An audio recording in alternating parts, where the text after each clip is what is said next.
Welcome back to another episode of the Burn Factory Podcast.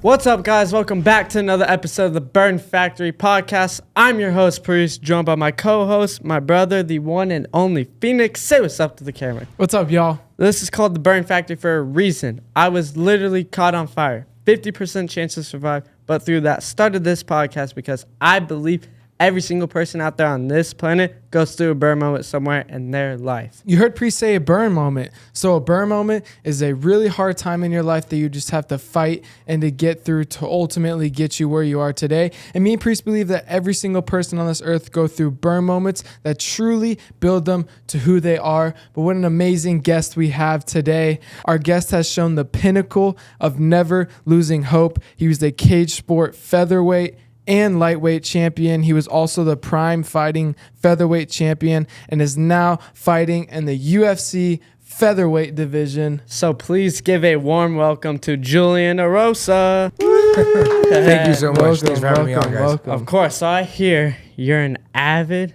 snowboarder and skateboarder. Oh, for sure. I mean, that's kind of what got me into just sports in general. I started skateboarding at a young age, snowboarding as well, and I feel like fighting kind of fell into that in the sense of I wasn't much of a team sport player. I was kind of a soloist, and so skateboarding, snowboarding, and even fighting. We have a team, but when you go in there, it's all you.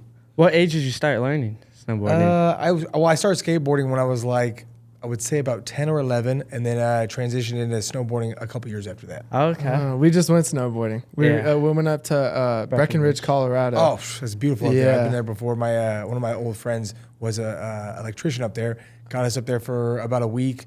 The town's amazing. I mean, I know that's where they shot a lot of Dumb and Dumber as well. So Really? Yeah. I didn't even know that. Yeah, so they actually did a lot of it in Breckenridge, but it's a beautiful little town, little Christmas town. It's funny, we were born in Colorado and we never went snowboarding, like ever. And then now 7 years ago we moved to California, and now we've been snowboarding more since living in California. Yeah. You would think if living in California, you go surfing a lot, but don't go surfing at all. And then we went to Breckenridge, how Phoenix said, oh my gosh, there's the funniest story. So we went up there, started learning the first day, got the hang of it, and Phoenix kind of got a little too cocky on the second day, and he pulled out the vlog camera. He's like, look at me go.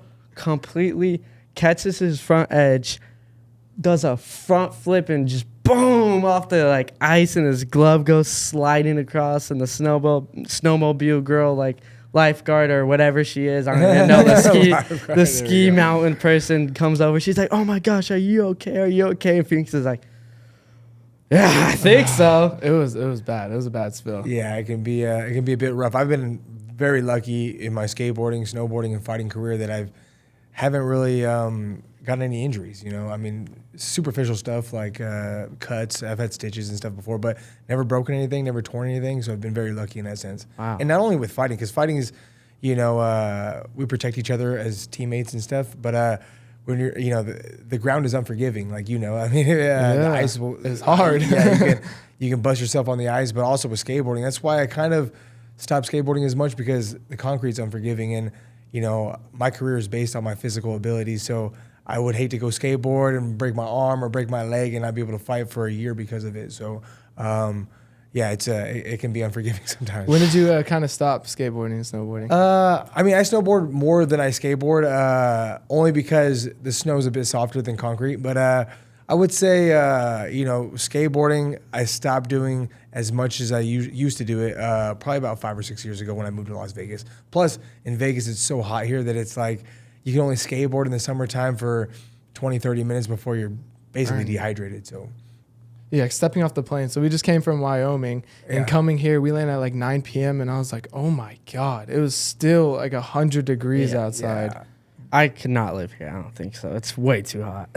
Yeah, that's and that's also, I mean, one of the tough things about it too is it's super dry heat. So it pulls the fluid out of you, especially if you're training every day and you don't realize it as well, that you're getting dehydrated as dehydrated as you are. And so you definitely got to be careful and make sure you're drinking a lot of water because it's so dry here. I feel like being a fighter here is actually kind of good because it's so hot. Like, say you're fighting here in July, you can just go outside in like a sauna suit and run a mile and be losing 13 pounds already.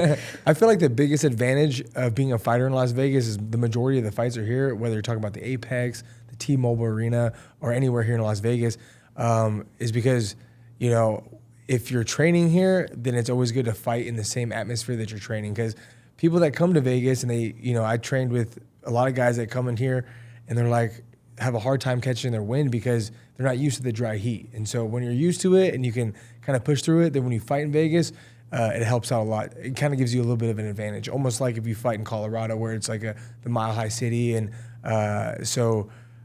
there's different advantages and disadvantages to fighting and training in Las Vegas. Is it hard for you to adjust, like when you go to somewhere else?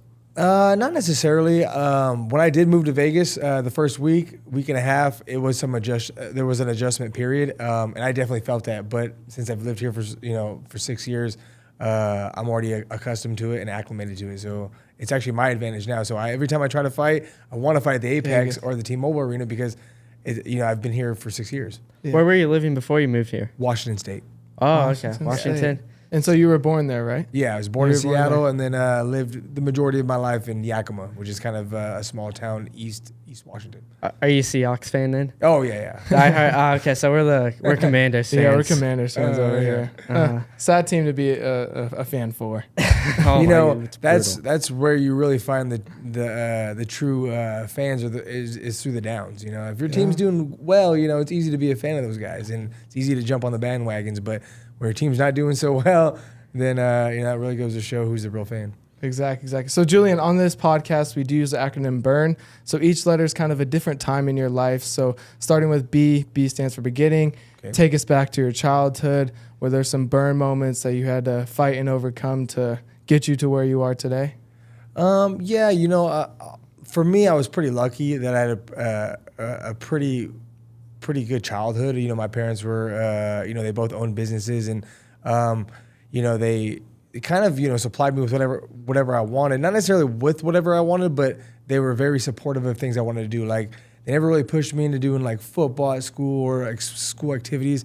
They were cool with me skateboarding because they understood that it was something that I enjoyed doing. And so they gave me a lot of motivation and a lot of helped me like kind of grow through my passions. And but one thing that was kind of early on, I'm 33 now, so when I was about 19, my dad ended up having brain cancer, so getting diagnosed with brain cancer, and then it was kind of a weird situation because like it's not like my dad got in a car wreck and died. He had brain cancer, and we had about a year and a half of surgeries he had to do, and so it was almost like a delayed death. Like I had to see him kind of go through these things, and then he had 3 brain surgeries and ended up passing away a year and a half in.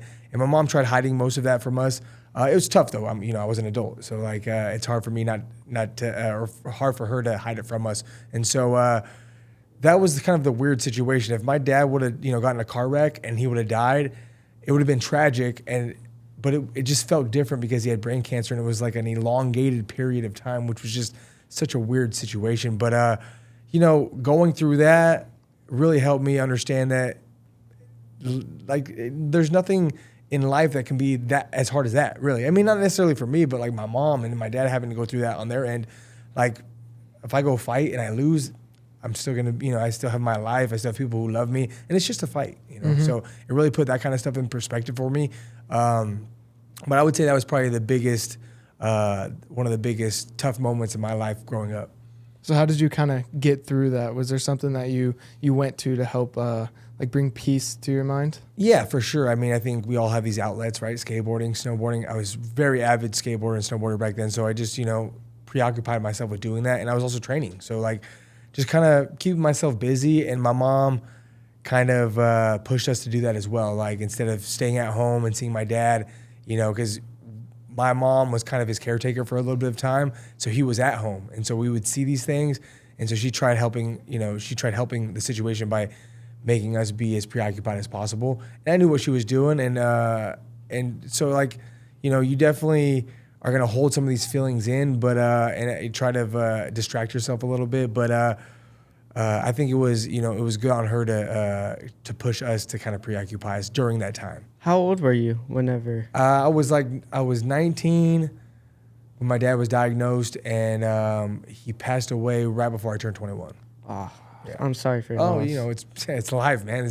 People get cancer, and there's no like rhyme or reason. He had brain cancer, and they say it's one of those things that just, it's not like genetic or anything. It just happens to certain people. And my dad was, relatively healthy, and such a good dude too. So like that was really the big part. Like I don't know if it's worse if you don't know your dad and he passes away, or if you know your dad and he's a good guy and then he passes away, because my dad was a really good dude and ended up getting brain cancer. And we always, kind of harped my mom because she smoked cigarettes. And we're like, well, do you want to be around when you're, when I have grandkids, when you have grandkids, and, if you smoke cigarettes, you might get cancer and this and that.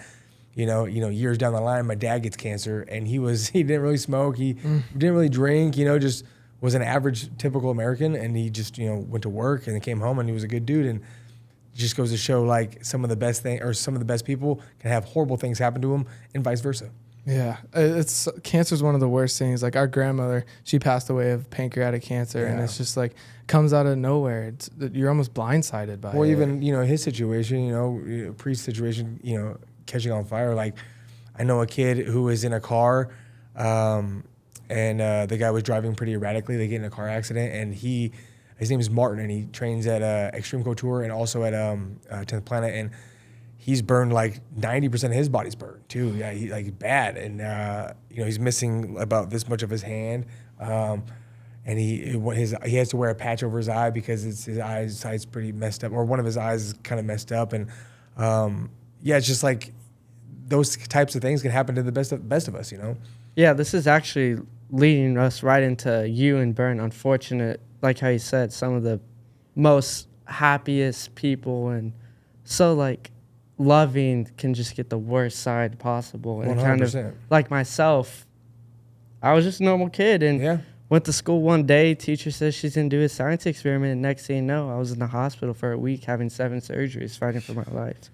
Yeah, it's insane. And even this girl Maria trains at Extreme. We just found out she has cancer, and she's going through the treatment for that too. It's like, and obviously, like you don't necessarily know everybody's backstory, but I know a lot of bad people that live really long lives. Even in jail and prison. Like you watch some of those shows of like people that were serial killers that live to be old in prison. Like what do they do to deserve a long life? Or like some people that get away with certain things, and it just makes you kind of question things sometimes. For sure, and the most unfortunate burn moments can be some of the best burn moments possible. Like if that doesn't happen to me, I don't have this podcast. And I'm sure if your dad doesn't pass away, I'm sure you're totally different than where you're at today. 100%, and no one will know, right? Like you don't know, like the trials and tribulations is what kind of form us as who we are today. So who knows? Maybe if I didn't drink that cup of coffee 7 years ago,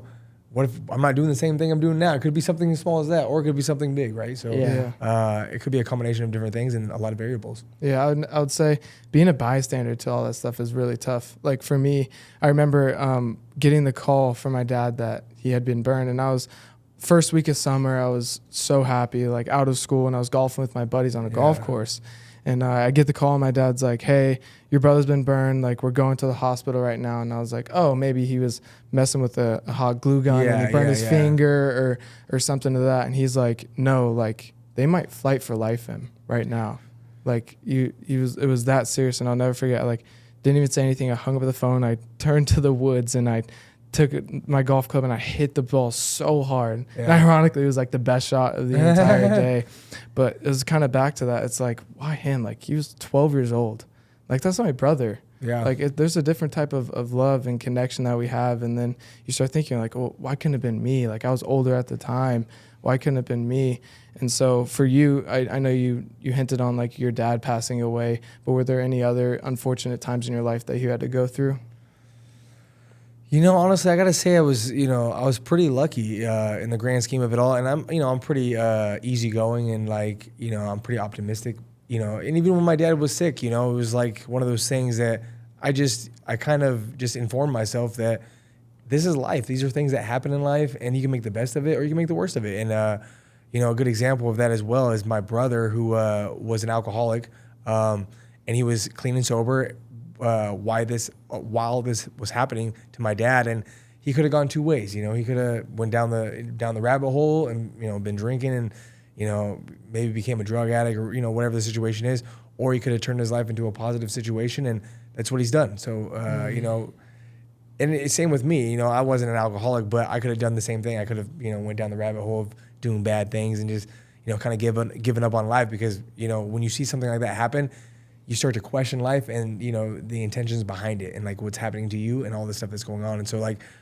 you can take it and you can go negative with it, or you can stay positive about it. And I think the attitude can change, can really change a lot of people's minds, and just it can move mountains. So you were fighting at the time of this. You're like 19 years old. Yeah. How did losing your dad kind of affect your fighting?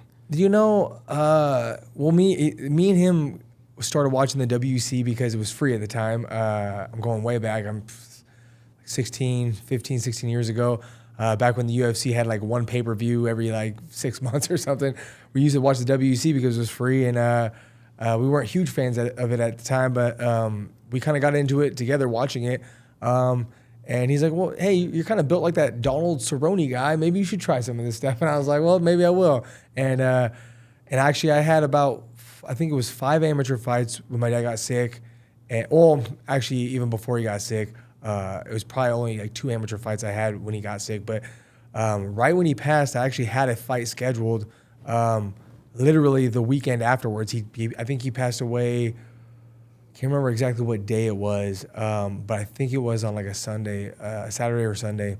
And the next weekend I had a fight, and my coach asked me if I wanted to pull out of it. Like, obviously, like some people would just want to pull out, but I was like, let's just fight, and ended up winning that fight.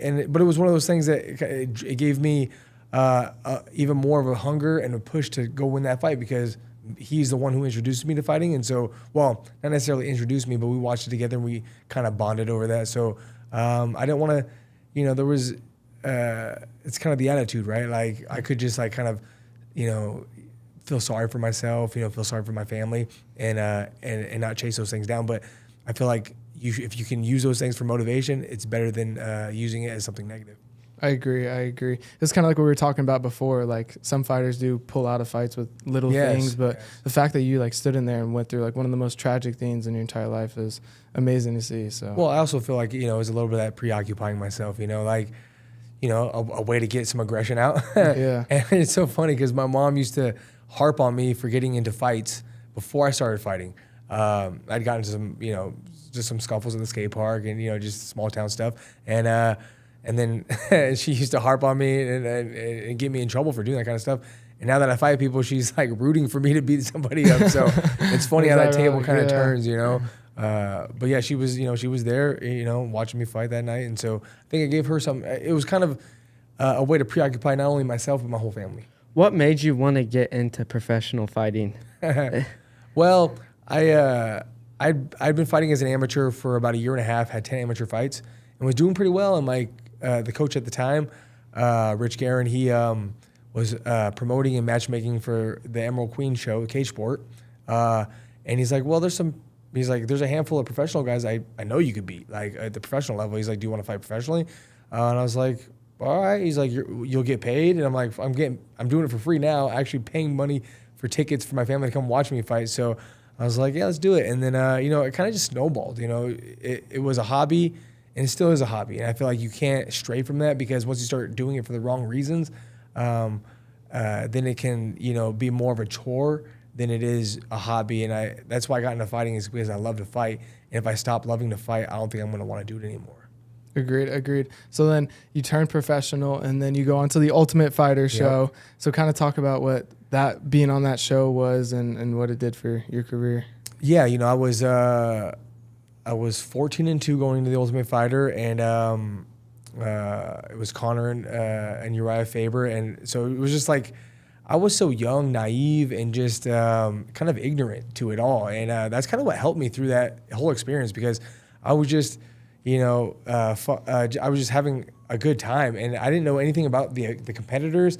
I was fighting a kid named Mehdi Baghdad from the European side, and I remember all the guys, all the coaches like Uriah Faber and all those other coaches were like, "Oh, you got to watch out. This guy's got good striking. Like, let's look to take him down," because he was a world champion kickboxer. And so, but like me just being naive about the whole situation, I was like, I don't care. Like, we're here to fight. Like, I'm gonna I'll stand up and fight with him. Yeah, I'm down to fight on the feet. But they were like pretty adamant about taking him down because that's his strong suit was on the feet. And so, but I ended up going in there and fighting him for 2 rounds and ended up getting the win in a completely 100% stand-up fight against a world champion kickboxer. So it was one of those things that just being young and naive kind of helped me. Like, I didn't really take I didn't take anything really all that serious. You know, it was I was just doing it for fun. You know, it was one of those things that I just really enjoyed doing and didn't necessarily care about, you know, the risks or the rewards about it. I just wanted to do it and have a fun time doing it. And so, but I fought a lot of tough guys on The Ultimate Fighter and just was naive to the fact of their skill sets and just had fun doing my thing. And I did really well in the show. I was 3-1. And, you know, I was a bit unlucky in the sense that Conor's like best friend, Artem Lobov, lost to Mehdi Baghdad to get into the house. This was back in the days when you had to win your spot into the house. Yeah. So it was a bit tougher back then. And so I fought Jason Suarez, who was actually undefeated black belt, to get in the house. And then Mehdi Baghdad fought Artem. Artem lost, but he was Conor's right-hand man. So they finagled his way back into the house after losing the fight. And then I beat Mehdi Baghdad and then Abner Lovas. And then I had to fight Artem and got knocked out by Artem. And it just felt a little unfair to me because if he didn't get put back into the competition, I probably would have fought for the title of the Tough 22 champion. So, and they actually ended up bringing Ryan Hall back because I had just fought Artem on the very last fight. And then Saul Rogers, who was supposed to fight Artem, had some visa issues. And so they brought back an American. So Ryan Hall ended up winning the show with the same record in the house that I had. We were both 3-1 in the house. And so it was just like it just felt a little unfair in the sense of like Conor being able to like finagle his best friend back into the house after he lost, you know, but it's one of those things. I was kind of naive to it at the moment. And then after, you know, coming back home, I kind of seen it. I was like, well, I guess that makes sense. And I'm not trying to take away from Artem. I mean, he beat me fair and square. And if I was best friends with Conor McGregor or a guy like him, I'd probably ride his coattails as well, you know. A little bit, you know. Those are some unfortunate burn moments. But going back to the Ultimate Fighter, how does like the fighting work? Do you actually fight like once a week, or do you fight like twice a week, or how does it like work? Yeah, so like that season was a bit different too because a lot of seasons they have 2 weight classes. But for that season, they decided that there wasn't enough talent at 170, and so they were just going to do a whole house of 155ers. And so instead of winning 3 fights to win the whole show, you end up having to win 4 fights, or actually even 5 fights, I think. It was just because we also had to fight to get in the house. So it was just like a pretty crazy situation. Yeah, we were there for 7 weeks. I fought 4 times in 7 weeks. And that's why a lot of people do the Ultimate Fighter up a weight class. So I did the Ultimate Fighter at 155, but I'm a featherweight because there's just like, it would be very hard to make weight 4 times because I usually have like 6 or 7 weeks to make weight once and have a fight. And in the house, I fought 4 times in 7 weeks. So it was a bit, and also not only the whole weight cut thing, it's just like, you know, getting banged up and bruised up, you know. Basically, the Ultimate Fighter was more of a trying to keep you healthy kind of situation. You go out and fight and then see what's going on, you know, or you kind of bust it up here or there and then kind of adjust your training schedule to that. We weren't really training super hard because especially if you were still in the competition, it was like you were just trying to keep tools sharp and go and fight, stay healthy, keep tools sharp, go fight and stay healthy, and just trying to progress through the competition. And so that was that was just kind of a whirlwind of itself because, you know, even before that, I was fighting like once every few months, 3 or 4 months, I was fighting once. And in that, you know, 2-month period or month and a half, 2-month period, I fought 4 times. And they were all exhibitions, so they don't even count on your record really. Yeah. And I was 3-1. So that was a big, it was just a bit overwhelming at the time. But like I said, I was young and naive and just happy to be there. So I was willing to fight 100 times. Yeah. Was it hard on your body, like the 4th fight? Specifically for me, it wasn't because I was able to avoid a lot of injuries. I mean, you know, I took damage in some of those fights, you know, but nothing that was substantial that I couldn't, heal up after, a week, of after the fight, and at least be 80 to 90% ready for my next fight. What's the biggest burn moment you learned from being on the Ultimate Fighter that's got you to where you're at today? Specifically, kind of going back to that Artem and Connor situation, is it kind of becomes who you know more than what you know. And that's kind of what led me out to Las Vegas and kind of switched over my management to Jason House, because Iridium has just been so accommodating, and just, I mean, I was 1-4 in the UFC, cut for the second time, and he still had his idea about getting me into the UFC, and I was there's no way they're gonna want me. He's like, no, we can make this happen. And so having somebody who's backing your name, that has the ability and the connections, just as hard as your training, is so key in this sport, and I think maybe in any sport really, but most importantly in the UFC and in fighting in general, because I did. Before I was with Iridium, I knocked out Jamal Emmers on the Contender Series with a head kick knockout, and I was a 3-1 underdog, and they didn't sign me off that, which was absolutely insane. And I think the Contender Series back then was a little different than it is now, but I mean, the whole idea of Contender Series is to get a highlight reel finish over a really good dude, and Jamal Emmers is in the UFC right now, and I was able to get a head kick highlight reel knockout. It was a great fight. If you go watch that fight back, it's entertaining, fun, and wasn't able to get signed off of that performance. And then, a few days after I signed with Iridium, he's like, "Yo, we can do a short notice fight in Colorado. What do you feel about it?" I'm like, "Let's do it!" Like, I couldn't believe how quickly he was able to get me into the UFC, and so.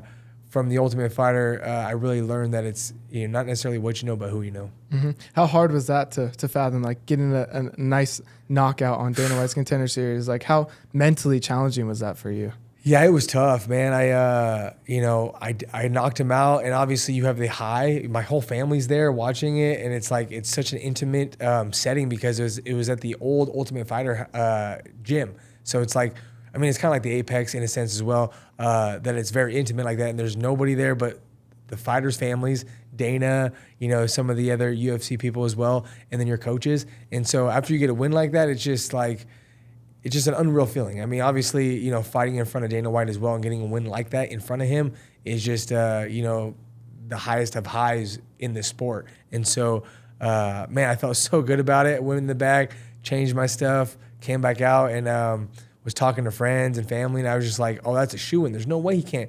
I mean, I thought, because I had already been on the Ultimate Fighter, I had already been in the UFC. I felt like if I got a win over Jamal Emmers, being an underdog against him, because I felt like he was the prospect they were looking for, and so for me to get a win over him, no matter what, even if it's kind of a boring fight, they're probably going to sign me.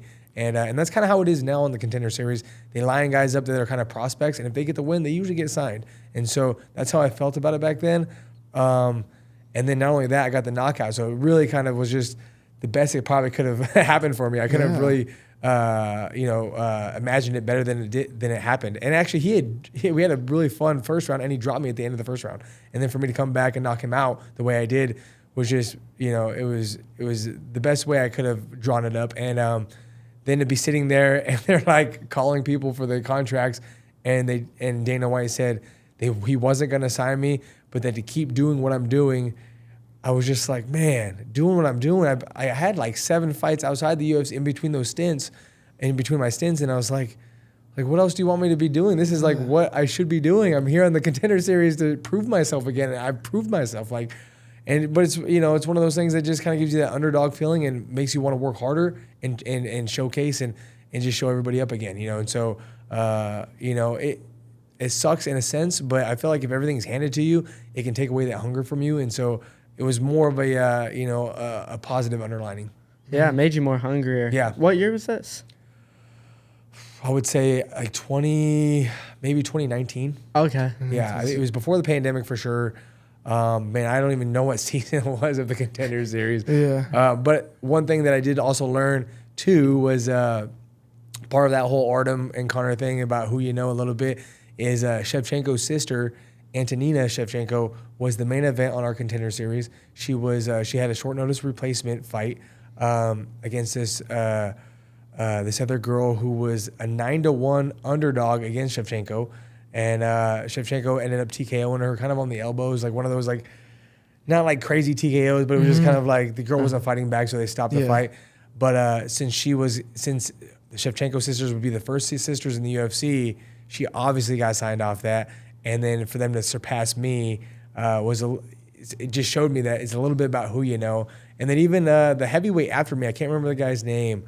Man, he's in the UFC now too. But he did a spinning back fist or spinning back kick knockout, which I was like, man, heavyweights do not do that. Parisian, I think I was Parisian. But he did that, and they, instead of giving him a contract with the UFC, they told him he was going to appear on the next Ultimate Fighter at heavyweight, which I feel like the Ultimate Fighter was actually kind of a step down from Contenders, because the Ultimate Fighter is something you kind of have to battle through a bunch of different guys to get a contract with the UFC. The Contenders is better, and I think Contenders, overall is better than the Ultimate Fighter in the sense of like you got to go out there and fight one time. If you do good, you get signed. Versus having to battle your way through. I had to battle my way through some of the best guys on my show, and to get my contract. So and I almost didn't get it off the Ultimate Fighter. So like that was almost like, I felt like that was kind of a slap in the face for him too, because like, when do you ever see heavyweights doing spinning anything? Yeah. And this guy did a spinning back fist knockout and didn't get signed. So I was like, man, I felt bad for myself, but I also felt bad for him. I felt bad for some of the other guys that got overlooked because, Shevchenko's sister was on there, and they were obviously holding a spot for her. I feel like that's super common now, because you see Dana White's Contender Series now, and they're signing guys who win by decision now. Yes. It's crazy. They're almost letting everyone in. Well, and even there was a couple guys, I think, that got signed off of losing. They just had a great fight, and they signed them off that, or even, and then it just... I just think it's a little inconsistent in the sense of like you see some guys that have will go and fight and win, and they're like, well, we're just gonna bring you back to the Contender Series, and they 3-4 fights in the Contender Series. Like, I don't think they should. I mean, I don't know. I don't understand how they like to run it or what they're specifically looking for, but I feel like it can be a little inconsistent in some sense, and even just maybe just the time difference as well. Back when I fought Contenders versus now, it seems like they're letting more guys in now than they were back when I was fighting Contender Series. Or even like some of my teammates, Chris Curtis is a good example. He got a heel kick knockout at welterweight, and they didn't sign him. Dan Ige is a good example too. Dan Ige demolished his opponent with wrestling, grappling, striking, and ended up choking the guy out and didn't get signed. And look at all three of us now are in the UFC. And, Dan Ige is one of the best featherweights in the world. Chris Curtis is, you're talking about two guys that are ranked in the UFC now that didn't get signed off their wins and would have been highlights. Like if they did the same performances they did off Contender Series in the UFC, they probably would have got a bonus, or it would have been a fight of the night kind of situation. So the fact they didn't get signed off that was I think it's just more of, it was back in the day when they were first coming out with Contender Series, and I think maybe they were still trying to figure out how they were going to make it work to where they weren't signing too many guys or missing out on some guys. I don't know. But now it definitely seems like if they have their eye on you and you just win your fight, they're going to sign you. Yeah. It's kind of amazing to see, because you guys, after being told no so many times, you just kept going. And to see you guys in the UFC now, it's super cool to see. Yeah, me and Chris Curtis have very similar stories. We're veterans we're veterans of the sport, not even with the UFC necessarily beforehand. Me and him have, I got almost, I'm one shy away from 40 pro fights. And Chris Curtis is hovering around the same area as well. And just been around the block, and I feel like we paid our dues for so long and just have been told no for so long that finally when we got there, it was, it was kind of a weight off our shoulders. But, I was talking to him today about it as well, as like, when you finally get there, you feel like a relief, but like, this is when you really want to feel that hunger. Like like even after a couple of my wins that I had over like Steven Peterson or Daladu, like I felt like I had reached the mountaintop. But once you start getting a little bit too comfortable, you can lose sight of why you started doing this and kind of lose that hunger. And so me and him were talking about it today. And when we were fighting back when we were getting no's on the Contender Series, we had such a hunger that was insane. Like we were willing to fight for free. If back then Dana White said, hey, we'll sign you to a contract, but you got to do this fight for free for us, I would have said yes immediately. Like I would have, whatever you need. Like, and so you got to remember the way you thought back in those days when you're in the, when you're actually back, when you're in the UFC and you're at these high level situations and fighting these guys. You got to remember how hungry you were when we were fighting on the small shows and on the contenders and stuff like that. We had Jason House on our podcast back in April, and he actually talked about it after the Dana White Contender Series. Yeah. Whenever you got the knockout and COVID happened, you would actually make weight every Friday and just waiting to get into the UFC, and finally you got your shot. Yeah. And what was that like? Yeah, just like I said, it's about who you know a little bit as well. And I'm lucky that I have a guy like Jason House that's really backing me and has really taken a liking to me as well. And so during that whole the whole COVID situation, so mind you, I already had two stints in the UFC, been cut. I was 1-4 in the UFC, and never thought I was going to be back in there. And Jason, reassured me like, no, we'll do it, man. We'll get you a couple fights out of the UFC, and then we'll get you back in. I had one fight back at Cage Sport against AJ Bryant, who was a decent fight. He was like 13-4 at the time, and he was a tough kid. I was able to get a submission over him. But anyways, right after that, literally, I fought in February of that year of 2020, and then March, everything started shutting down. And so that was kind of lucky for me, because what was happening was fighters couldn't, make it because of COVID, a lot of restrictions in like Canada and international restrictions for these other fighters. And so it seemed like every single week there was like 3 or 4 or 5 guys falling off these cards because of COVID issues. And so Jason said, just stay ready, stay in shape, and there's going to be a short notice call, I'm telling you. And he actually told the whole gym under Casey Halstead at 10 Planet, all your guys stay ready. There's going to be short notice replacements that they're going to need. And if you guys are ready, you guys can make weight. You guys live in Vegas and your medicals are done. You're an easy puzzle piece to fit into their equation if they need you. And especially me, because I had already been in the UFC, and it got my medicals done. So I was riding my bike every day. We were training only one time a day, kind of backdoor training where we weren't supposed to be training necessarily, but we were going to gyms, we were going to people's garages and stuff. And I was riding my bike like 50 miles like every day in the heat. Like it was in the summertime too. And so like 3 weeks prior to that, it was like my name was in the hat with a couple other guys on fallouts, and I just like it missed me. And then Sean Woodson had already actually chose somebody else. It was me, Daniel Pineda, and somebody else. And Daniel Pineda had said that he probably couldn't pass a test for the COVID. So I was like I wasn't the runner-up. I was the third guy. I wasn't the backup. I was the third guy. So I got so lucky because the next weekend they were going to Abu Dhabi, and so short notice replacements were going to happen during that whole period of time. So it was the last week they were here in Las Vegas before they went to Abu Dhabi, and I was like, you know what, they're probably not going to choose me. And then Wednesday rolled around, and actually Jason told me to go on Tuesday to get my medicals done because that was a possibility to fill in for that fight. And I'm sitting in the waiting room to get my blood taken, and he calls me and he said, "Hey man, sorry, they chose this kid from Texas. It turned out to be Daniel Pineda."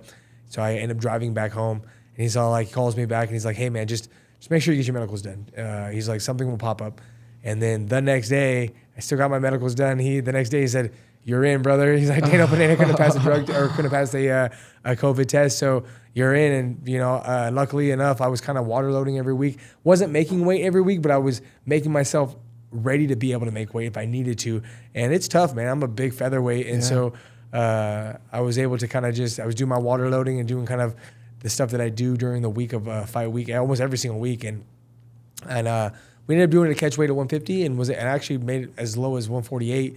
And then, ended up getting my job back off that fight and got a bonus. And it was just one of those moments where, like if I didn't take these steps, like if I wasn't training as hard as I was, if I wasn't worrying about my weight, if I didn't get my medicals done, if I didn't have somebody like Jason House backing me, this opportunity it might have presented itself, but I might have not been ready for it. And so the fact that I had all these things had aligned, and it was probably the worst situation. It was probably this worst situation to have a UFC fight. I don't know if I'm fighting or not.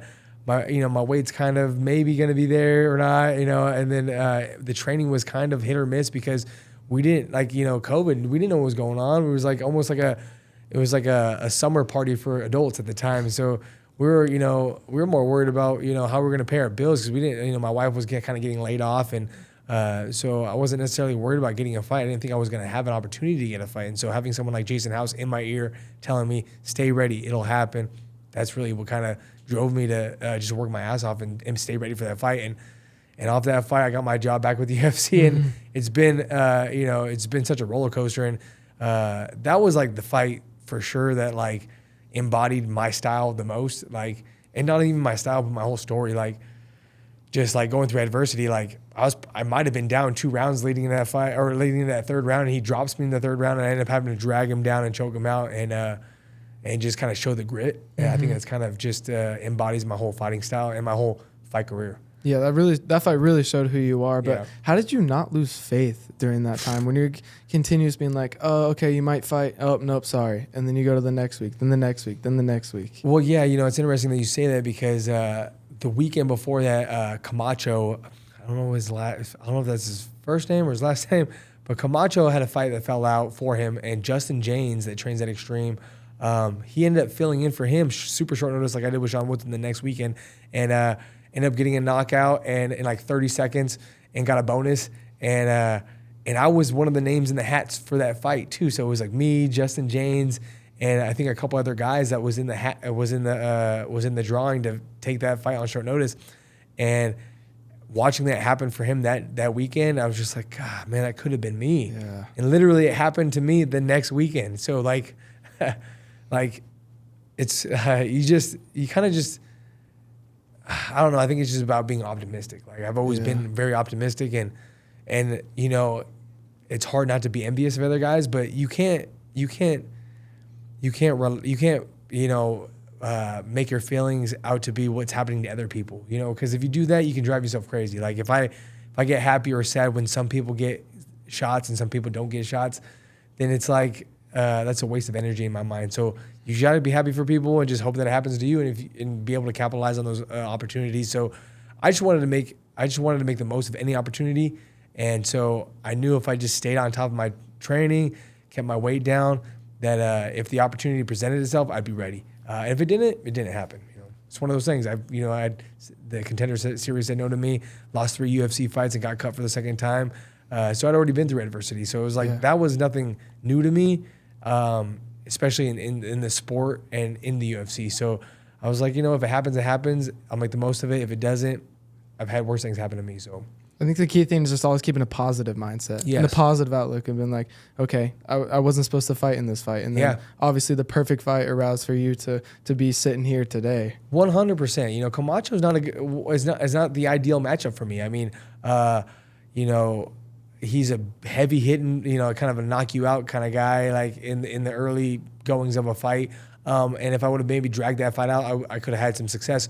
But Sean Woodson was almost the perfect opponent for me, because I knew that he was going to have a little bit of reach on me, but he wasn't going to have that one punch knockout power. He's, the guy's probably the tallest featherweight in the world. He's 6'2.5", and he fights at featherweight. And I thought I'm 6'1". I'm like one of the tallest featherweights. And I was like, I didn't even know who Sean Woodson was at the time. And I was like, well, maybe I should look him up. So I started looking him up. I'm like, how is it? This guy's taller than me? This is insane. This is the first guy that I ever fought that was taller than me. And his reach was like 78 inches. And I was like, man, he was a Golden Gloves boxer. But the one good thing about the whole situation was I just knew he didn't have that like one punch knockout power. So I was like, as long as I just hang into this fight, hang into it, I can break him down mentally, physically, my cardio will be there. And I think from the outside looking in, a lot of people thought maybe I wasn't training, or training as hard. Like I just, because it was COVID. It was literally like right in the beginning of it when it seemed like all the gyms were closed and nobody was really training super hard unless you had a fight. If you were in a fight camp in the UFC, obviously you were training. So Sean was definitely training, but he might have thought I wasn't training. So I think he might have took that a little bit lightly and didn't realize that my cardio was going to hold up the whole fight. And I think that's eventually what broke him. And eventually I was able to get that sub. And I think it had to do with my ability to have good cardio when he probably thought I didn't have good cardio. Mm-hmm. And all the adversities you've been through in your life. Yeah. Like you went through adversity in that fight alone, and you knew that you could pull it out of the fire at the right time. And also I felt like I almost felt like I was free rolling. Like it was like one of those things where it's just like okay, I'm like, people already, like, even like when they had matched us up, like there was comments on the thing like a couple of days beforehand saying that I was the sheep. They were just or the lamb that they were just guiding to get slaughtered kind of thing. And they thought I was the biggest underdog on the whole card. And they called me the parlay killer because I killed everybody's parlays because I beat Sean Woodson when they thought for sure I was going to lose. I was 1-4 in the UFC, and a lot of people, don't see the 20-something other wins I have outside the UFC. Like, it's insane. Like, I have like a lot of good wins over tough guys. Some guys that, never made it to the UFC that I fought in the regional shows, maybe could have made it to the UFC under the right circumstances. Everybody, things happen to people. You have kids, you go through, you get married, you have divorces, you have family tragedies that happen, injuries, all these kind of things. But it doesn't take away their abilities. And I fought a lot of guys that were, undefeated on some of these regional shows that were really good and up and coming prospects, and was able to beat those guys. And people, they only see your UFC fights. And so being 1-4 in the UFC, and the only time I ever won was off the Ultimate Fighter. So that was like my very first UFC fight at that time. People were really only like relating my fighting ability to my 4 losses in the UFC. They weren't, because that's all they could really, they weren't going down the rabbit hole of the YouTube and looking up Julian's regional show when he fought, cage sport titles, and fought tough kids. I fought Daniel Swain, who was on the Contender Series. I fought Austin Springer, who actually tried out for the Ultimate Fighter that I was on, and I beat him for a title. So it's like, people don't, a lot of these trolls, I would say, they like to post and say these stuff just based off your performances on TV, on the UFC, when a lot of us guys have so many fights outside the UFC. Yeah. There's such a, nowadays it's a little different. I feel like guys have less records before the UFC than they used to have. But for me, it's like, the majority of my fights are outside of the UFC, and I have a lot of good wins out there, and that people don't relate my fighting to because they only relate it to what's in the UFC and the Ultimate Fighter. Do you think that's really helped you being in the UFC, is having so many amateur fights and fights outside of the UFC? Well, yeah, 100%. I think to be a good fighter, you have to experience fighting and you have to practice fighting. I think Sean Strickland says it the best when he says that, you have to practice fighting to be good at fighting. And so, and what's even better than practicing fighting, which is sparring, is having more fights, and realizing those ups and downs and those mistakes in the cage. I feel like that's when you learn the most. You can have a bad day in the gym, but you can kind of wash it away the next day, and have a good day in the gym. But if you have a bad day in the cage, that's something that's hard to forget, and so you can really try to learn off those mistakes. This portion of the Burn Factory podcast is sponsored by Phoenix Salon Suites. Please visit Phoenix Salon Suites at PHENIX Salons SALON Suites SUITES.com to find one near you. All right, Julian, it's time to go to R and burn. It stands for ridiculous. It's time to go to a happier subject, talking about all the unfortunate things. But being a professional fighter, there has to be one ridiculous thing that happened. You're just like, what just happened? Could be a fan question. It could be like maybe some fan like yelled something at you, like making the walk. Is there kind of a ridiculous burn moment that you had to go through? Like specifically with fighting. Oh, you know what? Yeah, there is actually. So there's a kid named Ryan Mulvihill. We're actually pretty good friends now, but if you look at my record, look at his record, we fought 3 times. And so what happened at first was we fought early on in our pro careers, and then we fought again after I beat him the first time, and we only had a couple pro fights. Then we both went on like 5-fight win streaks, and we were probably the toughest guys or the best guys in our region up in Washington. And so we ended up fighting again for a title, and I beat him again. And then one of his teammates that I was supposed to fight fell out due to injury, and he's like, what do I got to lose? I'll fight you again. So we fought again, and we kind of had this long-time rivalry, and that's kind of a story in itself. But we're really good friends now. Probably the closest guy that I've ever fought in relationship now, and really good dude. But the funny thing about fighting him, and it's only happened with him 2 times that I'd fought him. The first 2 times, I was defending shots against the cage, and my not my big toe, but my toe next to it dislocated in the fight, and I seen it happen. And I was like, the very first time it happened was the first time it ever happened in my life. And I don't know if it was because I was defending so hard that my toe was pushing in the mat and they just like clicked over.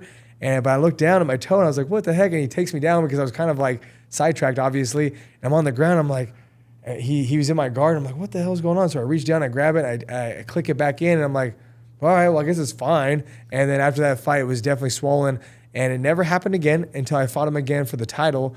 Sure enough, it happened again. I was like, the same toe? Yeah, it's so bizarre. I had no idea, and I equate it to his strength is wrestling and jiu-jitsu, so he was really trying to take me down. He's a strong guy, and so I had to give everything I had in, they call it kind of the Elvis Presley, but it's when you're like defending from the cage and you're kind of like wide like this, and I was pressing so hard off my back foot, and it was just pressing my toe, and my second toe was longer than my big toe, and so that could have been it as well, but it was so bizarre that it happened twice in my life, and it was only on fights with him. And it was just and that's like probably one of the only big injury I've ever had in fighting. It was just my toe dislocating crazy. 2 times. Yeah, it's so random. That's like chewing food, and once you chew food, you bite your lip, and then you bite it again. It's like, I can't stop biting my lip. What's going on? Oh my God, it happened to me earlier today. It's funny that you say that. It's the worst. Watch, this is gonna happen to me tonight. And I'm so mad just because I said it. But it kind of reminded me of like once something happens, it can't stop happening. You know what's so crazy though? It's like it's never happened after that too. Like I felt like, because it happened again the second time I fought him, and I was like, well, I guess my toe is more susceptible to it now. And I had a buddy who used to dislocate his shoulder a lot. And it got to the point where his shoulder would just pop in and out all the time, even when he would sleep. And so I was like, maybe when things get dislocated, they obviously don't, they're not 100% when it goes back in. And so I was like, maybe my toe is just going to be screwed for the rest of my life. But like, at least it's my toe and not my shoulder, and not my ankle, or not something else more substantial. But it just hasn't happened ever since then either. So like just 2 times randomly with just that guy. It probably got stronger from getting hurt. It'd be funny. You'd probably go roll around with him and it would come out again. Yeah, maybe. Would that be a coincidence? Yeah. Oh my gosh. That would be very interesting to happen if we were doing that.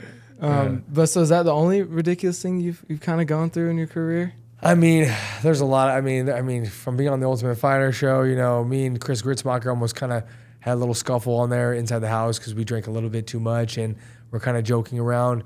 I mean, that was a little bit of I'm very non-confrontational. I don't. I get uncomfortable with confrontation. And I'm the type of guy that you could say something bad about me or my family or something, and I would just be like, oh, I guess I see your point of view. I'm kind of like that, in the sense that, and so kind of like when, like if I ever get aggressive or like, confrontational, it's kind of out of my character. And so when I was on the Ultimate Fighter house, what happened too, because of the whole Artem coming back, what happened was we had 8 and 8 Europeans and 8 Americans. And obviously if there's 8 fights, there's going to be 8 winners, and they got to pin those guys together. But what happened was they brought Artem back, and they brought somebody else, Johnny Nunez, back on the American side, so there was 9 and 9. So after 9 winners, there's gonna be, you can't match 9 guys up. There's gonna be an odd man out. Yeah. So what Dana White said was, since there's gonna be an odd man out, not only do you have to win your fight, but you don't want to be the boring fight. So if you're the boring fight out of the 9 winners, we're dropping that fight. It's like, that's crazy. So you win the Ultimate Fighter house, and you could still get dropped. And so what happened was Chris Gritzmacher, I think, was the first fight after we got into the house. First or second fight, and won his fight, and it was a boring fight, honestly, and I'm not taking anything away from Chris because me and him are cool now as well. But when you're in the Ultimate Fighter house, you're just trying to win. You don't care how you get it. You just want to win to get to the next fight, and so we're not really. And I don't know if Dana White had said that before or after his fight either. So, but what was happening was slowly as the fights were going on, we knew Chris Gritzmacher's fight was the most boring fight. So we're like, whoa, you just have to be a bit more exciting than he was, which wasn't very hard to do to get to the next round. And so what happened was we drank a little bit too much one night, and he kind of overheard me talking about that, and I had a little less discretion on my end because I had a few shots and didn't really care if he heard me or not at that point. And so we ended up getting in each other's face, and it was kind of one of the things on the show that they built up a little bit. But we were swimming in the pool, and then we were outside the pool, and there was a bottle of water, and he threw the bottle of water at me, and I was just like, bro, I was just swimming, like that's not gonna bother me, and I'm pretty easygoing. But there was some steak sauce right next to it. He grabs that and he starts flicking that on me, and then I started getting in his face, and then we started, we had to get separated a little bit. I don't think we would end up fighting each other inside the house.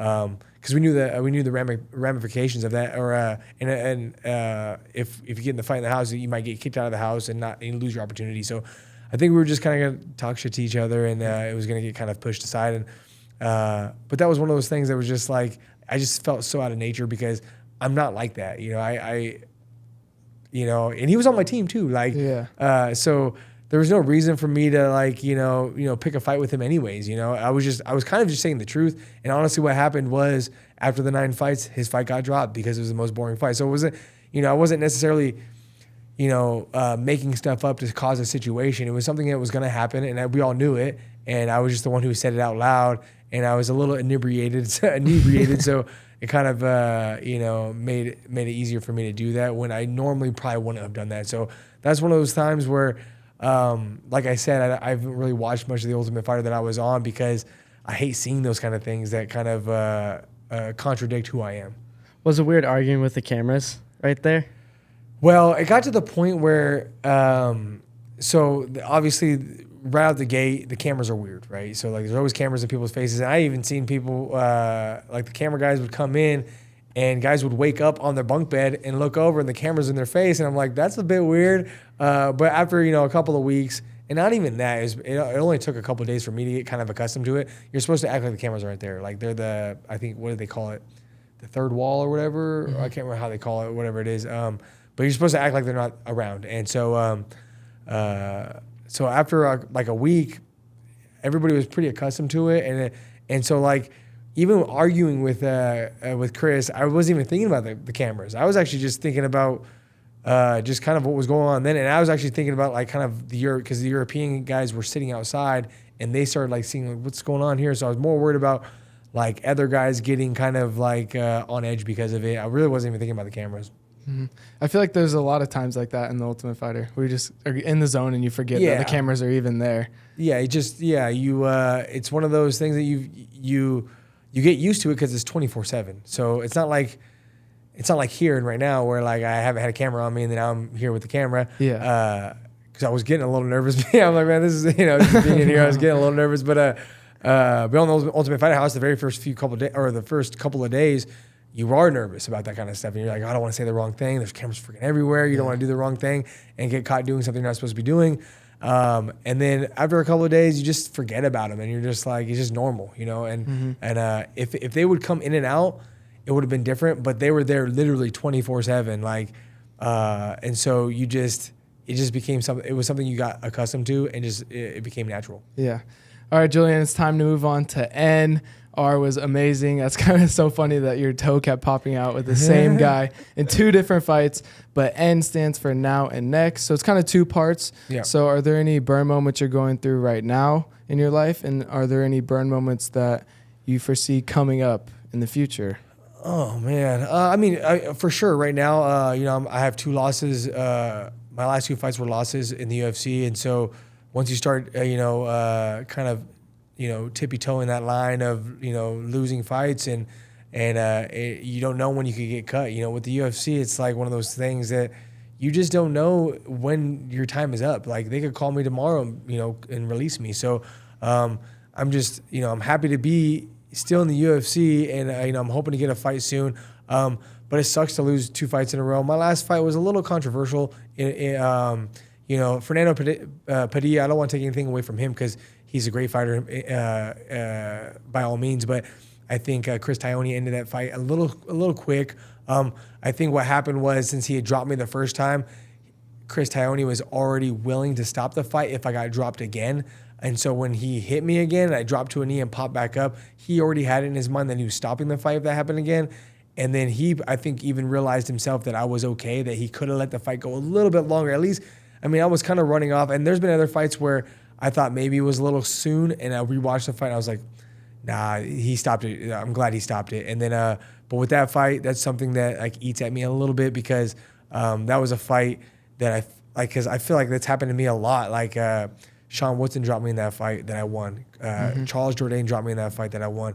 Nate Landwehr dropped me in that fight that I won. And I've always been kind of one of those guys that hangs around, and then I'll win the fight. You could beat the dog crap out of me for 14 minutes, but I'll be there in the 15th minute. And so, and I felt like that was going to be one of my strengths against Fernando is the second half of that fight. And so not being able to showcase that, and it felt like it was a little premature stoppage, is one of those burn moments for sure that like kind of resonate in my head. But it's one of those things too, like where in the wins or losses, you have to just kind of move past them. If you sit and you stew in losses for too long, it can sidetrack you. And if you think you're the man for too long after winning a fight, then I feel like it can also mess with your psyche. Some people, I feel like they want to just live in that win for so long that they're kind of afraid to move on to get another fight because they're, afraid of, losing that feeling. If you lose a fight, then you're like, then you feel bad about it, and then you want to find that winning feeling again. And so when people get a win, especially big wins, like even when I beat Hakeem Dawodu, it was like, I just wanted it again quickly. But some people, I feel like they just want to like settle in that win for months and months. We were at that fight. Yeah, that was. I feel like that was one of my best performances, and it was more redemption for me because the last time I had been on a big pay-per-view was at the MGM. Coming off, it was my second UFC fight against Teruto Ishihara.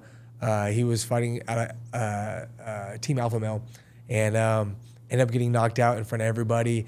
And I hadn't had that fight, and also too because Joe Rogan only usually does the pay-per-views, and I've always been a big fan of Joe Rogan. So I was like, that was one of the things that was added pressure. Even back then, I was like, man, I want to talk to Joe Rogan. Like, I know if I'm talking to Joe Rogan, it means I won my fight, and I've always just wanted to talk to him. And in a cage, as a post-fight a little interview with him, and so fighting Hakeem Dawodu at the T-Mobile Arena was my redemption. But the only crappy thing about that I was the only winner of that night that didn't get to talk to Joe Rogan because I was the main event on the prelims, and it was running late. So instead of my interview, they had to just run. They had to start running for the main card. So I'm the only guy who won that night that didn't get to talk to Joe Rogan, and I was like, it was so. Right after the first round, I had almost knocked out Hakeem Dawodu, and I looked over and I seen Joe Rogan's face, and he was like, because right at the end of that first round was pretty crazy, and so like I seen him, and I was like, oh man, that was like in between those two rounds, I was like, I can't wait to talk to this dude. Like I gotta go finish this guy, I gotta get this win.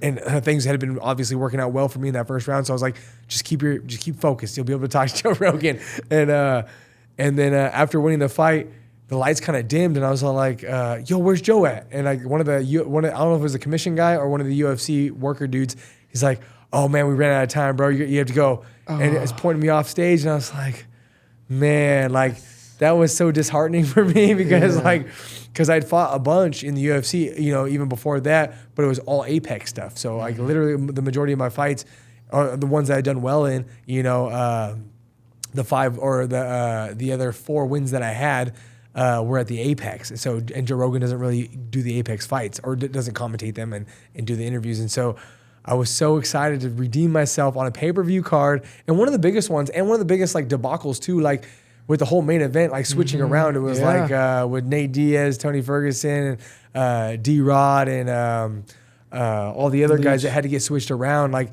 that was crazy. Like, so like it was just such a crazy a fight week for that situation.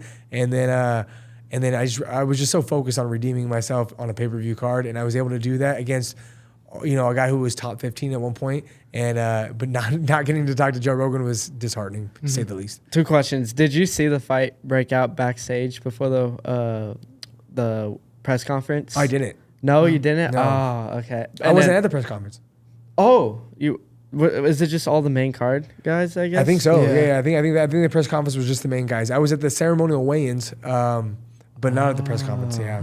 Oh, okay. See, I didn't know that. But was it? Oh, it was Diaz and Tony, or it was Kevin Holland. Oh, right? Kevin Holland. Kevin Holland right. got into it with Shemaev. Oh, right? that's right. That's right. Yeah. Maybe who knows? Maybe I thought Diaz team got into. Man, who knows? I feel like Diaz team is in all the issues at the press conferences, but it also makes you wonder a little bit about the whole Chimaev missing weight, and he missed it so comfortably, like the way he was like, whatever, like, and he didn't look like he was sucked up at all, like, when I make weight, I make weight, like you can see it in my face, you can see it in my body, and Chimaev was just on the scale, he's like, looked like he was gonna make weight, like, I mean, obviously there was rumors that he was gonna miss weight, but like he gets on there and he's like, the way he, as confident as he looked like he was a guy who was about to make weight, and then he's like obviously missed by like 8 pounds or whatever, and it's like, So it makes you wonder because, you know, all the fights got switched around. So I'm so curious, like, if there was any, you know, background stuff going on that we don't know about. And then the second part was, did you already have what you're going to say to Joe Rogan planned out in your head? No, not at all. Not I was at just all? gonna, you know, I was just gonna,